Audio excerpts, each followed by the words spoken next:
Hello viewers, welcome to my channel. Today we are gonna listen to the creepypasta story The CuddL Part 3. Before starting, support the channel by liking this video and subscribing to this channel for future updates. The idea had been planted and it was growing rapidly. It grew roots, leaves, and branches, spreading everywhere, leaving no lucid thought uninfected. David took his partner's face in his hands. She smiled. "Do you love me?" "I do."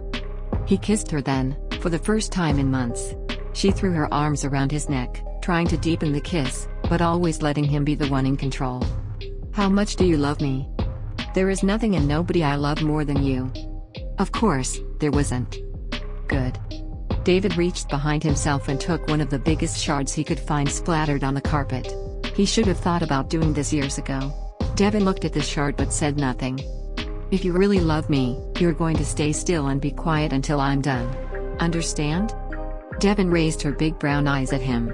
If David didn't know any better, he would have said that she was about to cry. "Will this make you happy?" David wanted to jump out of his skin, he was so giddy. "Yes. This is the one thing that will make me very happy." That was all she needed to know.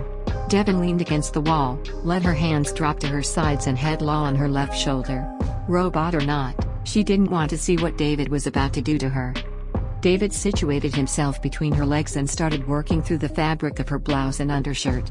He could have gotten the big scissors or a knife, sure, but he was too impatient to see it done. Devin's chest lay bare beneath his fingers before he even knew it. She didn't budge. Hell, she didn't even blink when David sunk the shard of glass in the soft space between her clavicles, hard enough to slit. It was messy. The skin was no WBN membrane, but it was tough stuff nonetheless. Devin didn't look as David barbered her thoracic cavity open. David would have taken dozens of pictures if the action he was performing wasn't highly illegal. Devin's insides were a modern-day miracle. It was all epic braids of wires, cogs, gears, metal plaques, clamps and tension discs. There was also a gooey substance that imitated cookie dough but had the same color and smell as motor oil. David didn't feel like disassembling everything, because he didn't know how CuddL's worked and if that self-defense system they had was myth or reality. David simply knew that in case of extreme emergency, like this one, a CuddL could send an SOS to its national base and ask for help. But Devin wouldn't do that. He knew it. As long as this is what made him happy, she was willing to go along with it. It made David almost like her again. Almost. David looked around. He wasn't very savvy with electronics, but his general smarts were supposed to pinpoint a certain wire, a certain motor that connected everything to everything else and which, through removal, would result in a complete system shutdown. Both of them were silent.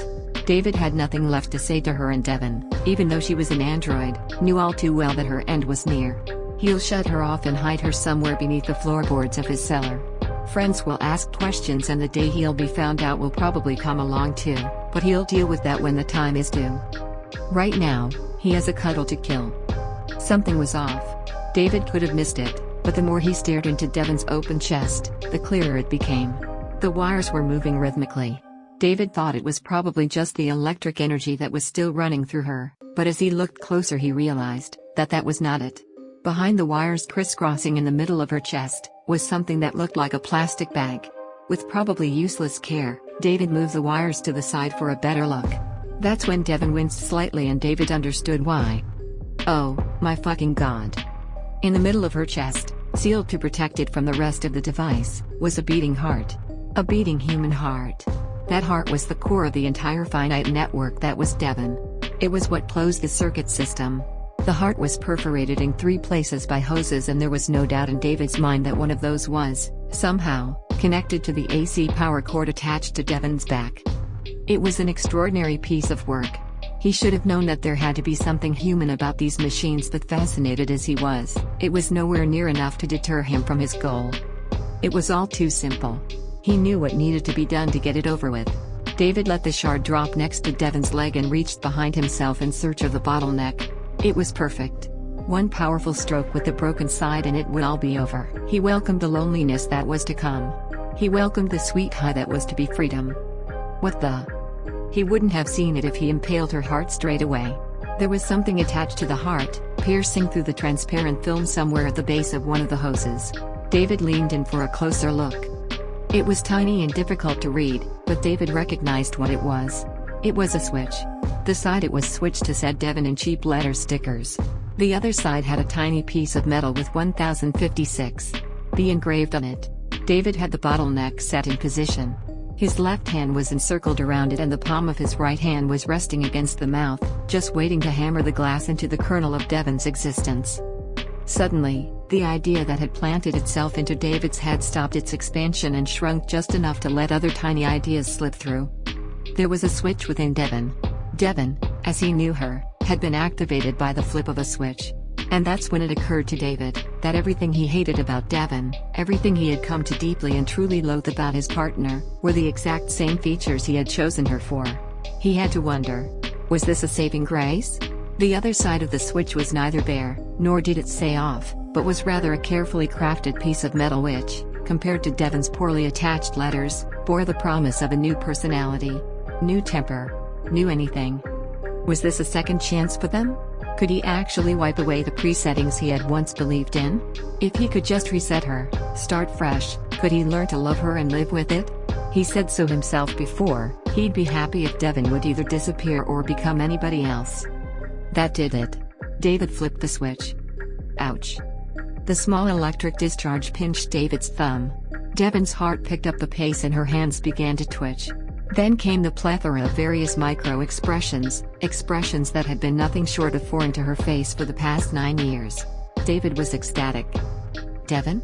Honey, can you hear me? Devin turned her head to look at David. She seemed out of it. Like she had just woken up from a drunken slumber, not having yet slept off the alcohol in her system. Her head fell forward and she began to study her hands like they were the most amazing things she had ever laid eyes on. Can you hear me, Devin? Devin huffed. She touched her face. She let out a chuckle and raised her head to look at David again. She began to laugh while still touching her face, and the sound was so liberating that David laughed along with her. They laughed like idiots for a minute or more. Yes. I can hear you. The shard of glass David had opened Devin's chest with, was then lodged into his neck with so much force, that it made a clean cut through his right carotid artery. David went wide-eyed and opened his mouth to say something, but all that came out was blood and gurgles. Devin watched David suffer as he bled to death on the carpet, and as soon as she knew for certain that he was dead, she began searching the house for a sewing kit, to stitch herself back together. David was right. By flipping the switch, Devin had become somebody else entirely. She had become a death row inmate with the number 1056. B who, according to public records, had been killed no less than 20 years prior. He liked the name Devin, though. It went well with his new carcass, so he guessed he could keep it. Along with the pronouns. It would make things easier in the long run.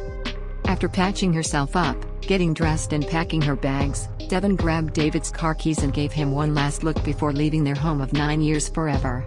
This felt right. She connected to her original heart, without the settings or constrictions, and even though she was looking at a bled-out corpse on the floor, she felt nothing but happiness. The heroine had been asleep for 2 decades, to be awakened by a charming prince on Valentine's Day. Devin chuckled. If this wasn't romance, she didn't know what it was. So guys, what do you think about the CuddL? Comment your opinion and let me know what type of video you want to see in the next video. Thanks for watching this video. If you like this video, don't forget to like, comment and subscribe. Thank you.